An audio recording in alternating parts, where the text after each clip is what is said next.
হয় কি নয়, মেম্বারই এরকম একটা জিনিস থাকে। কিন্তু ওই যে এইগুলো জিনিস উপর দাপড় থাকতে হবে, লোক যেন কোনো সময় ভুল না ভাবতে পারে যে এই খাসে কি দাসে ওর বাড়ি ছাড়া 3 তলা আর আমরা থাকি সেই ঝুপড়ি, ওইটা যেন না হয়। হয় 2 তলা 3 তলা যতই করুক, ওর ব্যাপারটা আলাদা, কিন্তু গরিবের ব্যাপারটা আবার আলাদা। এখন তোরা এখন মিটিংয়ে শুনলেন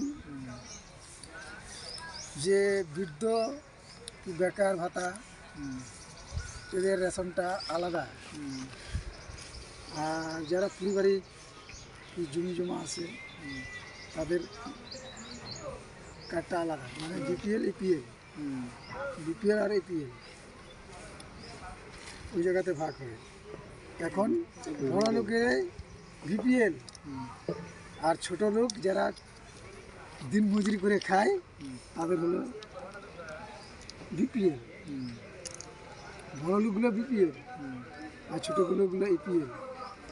দিন মজুরি আমার হলো এপিএল।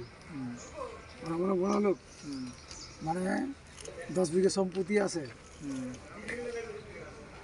ব্যাংকত 4-5 লাখ টাকা জমা আছে, ঘুষের আহাল আছে, ভালো কিন্তু জিনিসটা বুঝে নেওয়া। তারা তো গল্প করেন না, কিন্তু গল্পর একটা আমি যেটা জানি ওই জায়গায় যদি বললে জিনিসটা আমাকেও জানা থাকলো, আর না বললে কিন্তু আমি জানলাম না, খালি আমার কথাটাই জানলাম। আমি হয়তো ওই জায়গায় ভুল বলতেছি, কিন্তু ওই জায়গাটা তুমি সংশোধন করতে পারলাম না। পারছ? মেম্বারে এরকম কখনো মস্তানি করতে হয়, আর কখনো মানুষের মুখটা সবসময় দেখতে হয়, তাহলে মেম্বারই চলবে। আমাদের ওখানে মেম্বারই একজনা মোটামুটি ওই ধরনের 25 বছরে 30 বছরে করেছে মেম্বারি। এই যে ভান্ডারি আছে ওই বলতে পারে আমরা আমাদের গ্রামে কত লোক মারি ফেলাইছি। মারি ফেলা মানে ভালো লোক নয়, চোর ধরা পড়লে চোর সোজা মারি ফেলা ছাড়া কোনো উপায় নেই।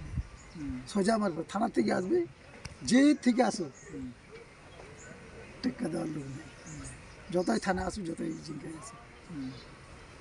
এই ভান্ডারে এই যে আছে যে তাজপুরের লোক মানুষ মারি ফেলাইছে কতগুলা, আমি বলতে পারবো আমি করবো। আমার পাড়ার লোকে মারিছে, আর অন্য ওই আমাদের থেকে দূরে দূরে মোটামুটি 8-10টা চোর লোক মারি ফেলাইছে দাপট। কারণ আমরা সারাদিন খাটি, আর রাতের বেলা চুরি করতে আসবে, গরু চুরি করবে, গাই চুরি করবে, এই চুরি করবে, আমাদের হাল ভাঙিয়ে দিবে কৃষক লোক। তো ধরা পড়লে কি আমরা কি ছাড়বো? এই অত্যাচারিতে এই লোক থা থেকে না থাকো, থয় ভালো। আমার বেটা আছে, ওই বেটা চলাবে সংসার, খাবে দাবি থাকবে। আর ছাড়লে তো কবি যে এই এঙ্কায় তো 2টা থাপড় খাইলাম, কি হয়েছে? হয়তো বাড়ি থেকে লাখ টাকা তো নিয়ে আসলাম।